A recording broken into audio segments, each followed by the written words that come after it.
The first time I rode the Himalayan 450 was over at the official launch of the bike in Sardinia, in Italy.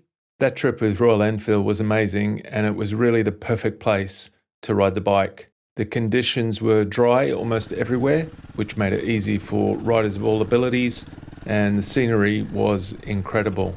I was really impressed when I rode the bike over there, and I had a lot of good things to say about it. But that was over a year ago now, and back here in the UK on our usual pokey, rutty and boggy tracks that we call off-road, I'm keen to see how I feel about the bike now. For reference, I've also ridden the Himalayan 411 a lot too, and I do really have a soft spot for that bike. Yeah, it's not the fastest tool in the shed, but the thing that it does very well is that it's a lovely place to just be. And that's something that's quite hard to just do these days, eh?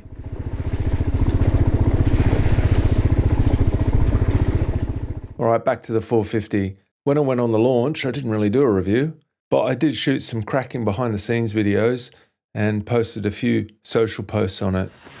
Check this out.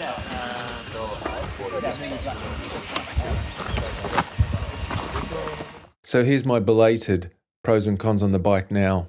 Pros. The 450 is definitely a really fun place to be, like the old one, just with more performance. It's got a torquey enough engine that responds well when revved. I actually think this one prefers to be revved than chugged. Very good suspension straight out the box.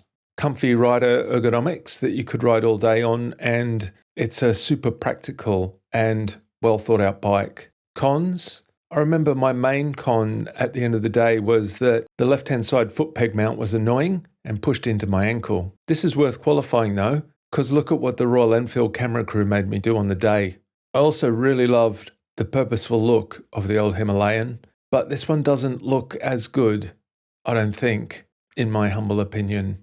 So we've got this bike on long-term loan from Royal Enfield UK, and the goal is to ride it as much as we can in as many varied conditions as possible to really get to know it. Lana and I will be taking the bike out for some adventures too, and comparing and contrasting it against other very similar bikes like the KTM 390 Adventure R, the Suzuki DRZ 4S, and the Triumph Scrambler 400X NXCs. Lana is really familiar with the old Himalayan, and she actually reviewed it a while ago on here.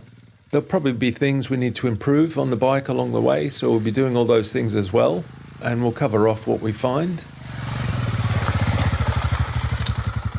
My wife comes on the back of all the bikes we have on the channel, and out of all of them, the original Himalayan is the only one that she remembers, and she even remembers the name of the bike too. In her opinion, that was a comfy bike to be on the back of, but I also think she remembers the good times we had on it when we were out.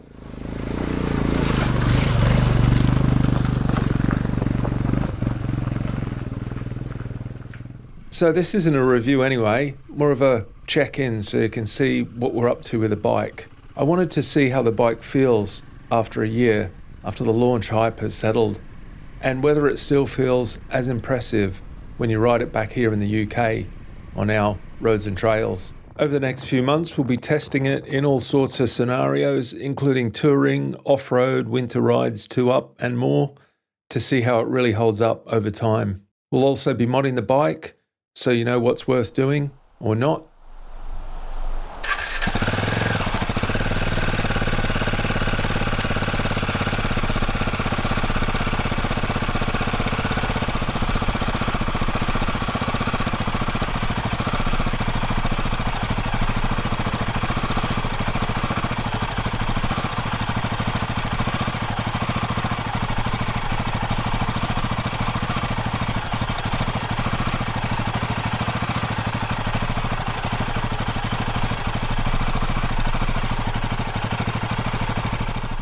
Just a bit of an aside here. Every time I see someone out on a Himalayan, I always wonder where they're heading and what they're going to do, just because they look so purposeful and adventurous when they've been ridden around.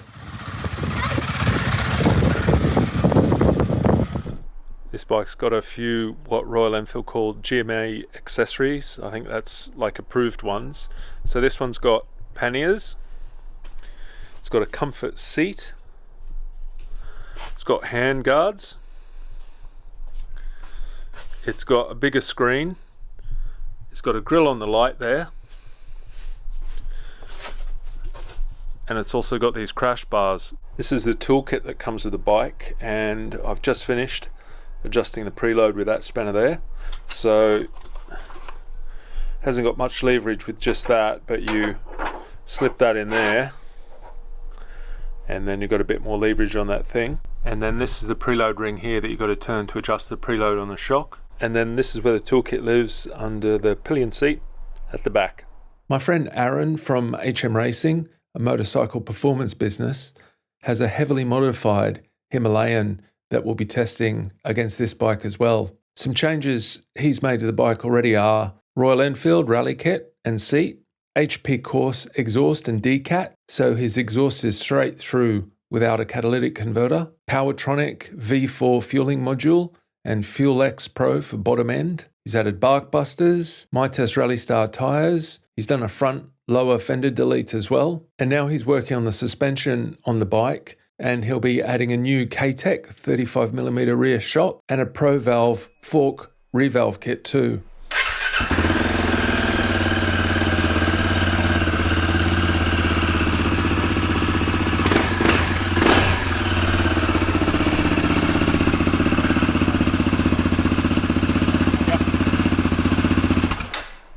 When I get a pressed bike, I don't have too much to do on it before I take it out. But the one thing I always do, aside from adjusting the levers and checking the tyre pressures, is setting the suspension sag on the bike. When I tested the sag on this bike, it was set too soft, especially with the panniers on. My final setting on the sag was to have it wound all the way on, and when it was right on 30%, which is perfect with the panniers on. This is actually impressive because usually bikes are very undersprung for my weight. Obviously, when my wife or a pillion jumps on the back, this is going to be too soft for both of us. So if I was going to carry her more often or heavier luggage more, we'll probably need to uprate the spring. Front sag is perfect for me. No changes needed on the spring rates. For reference, I set my bikes to 30% rider sag, front and rear. One thing I did notice that I haven't seen before is this front wheel axle tool that's stored in the frame here. These bikes are so well thought out, and I keep finding out things about them. This bike has an adjustable seat height too, so I changed that to the high position. Also, rubbers came out of the foot pegs and they went on the shelf. I thought I'd better test the headlight as well, and when I took it out, the brightness was just okay. It was, however, pointing towards the sky, so I'll be adjusting that in a bit to see how much better we can make it light up the road ahead. So how's it feel riding the bike again? A year after the launch? Well, my second first impressions of the bike today was that it was definitely still a nice and relaxing place to just be. One thing I really remember about the old Himalayan was that how solid a platform it felt like as you were riding along. And what I mean by that is it stayed really stable on the front and rear with no excessive diving of the suspension either end with braking and acceleration, and it was the same with a pillion on too. And the 450 has an element of that, but not as much as the old one. I affectionately nicknamed the old Himalayan 411 the donkey, and it was a bit of a one, but I really loved it for that.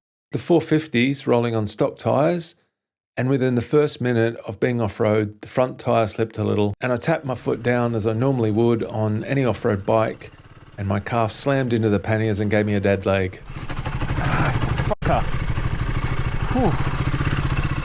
Note to self, remember when panniers are on a bike, dummy. I'm going to run this bike on these tyres for a bit, but we'll be changing them as soon as the weather turns wet and cold.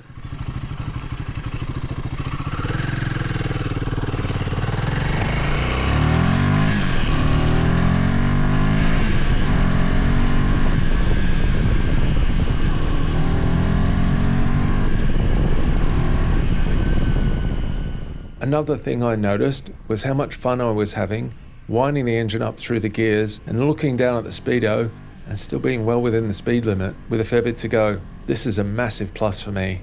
Every time I parked up the bike, I noticed that I had to find a rock or something to put under the side stand, so the bike wasn't leaning over so much. Maybe this is how it's meant to be, but I did notice I was trying to position the bike accordingly when I pulled up so that it wasn't leaning over so much. Bike has a main stand, so I suppose that sort of compensates for this, does it?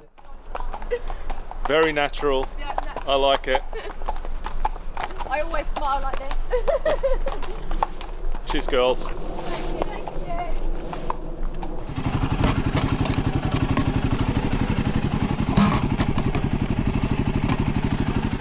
First gear on the bike is very high and good for technical, slow-going terrain. Maybe too high for starting off on the road, but that's an okay compromise, I think.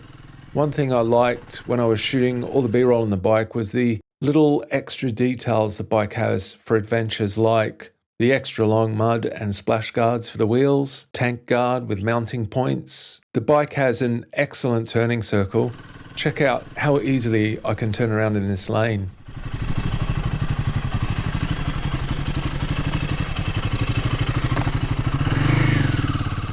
The display's okay, and it shows you what you need to know. I do know that it can be integrated to your phone, apparently really well. I always take these options with a grain of salt though, and I haven't met a system yet that I like as much as plonking my own phone on the bars. But I'll give this one a good go, so let's see. The display does show you what you need, though the indicator lights are down low and take a second to spot when you're on the go. Suppose I'll get used to them.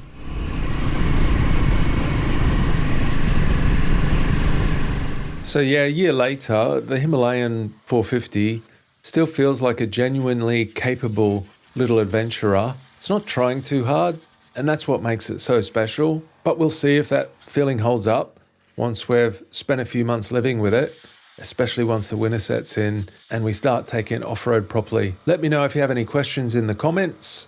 That's it. Thanks for watching.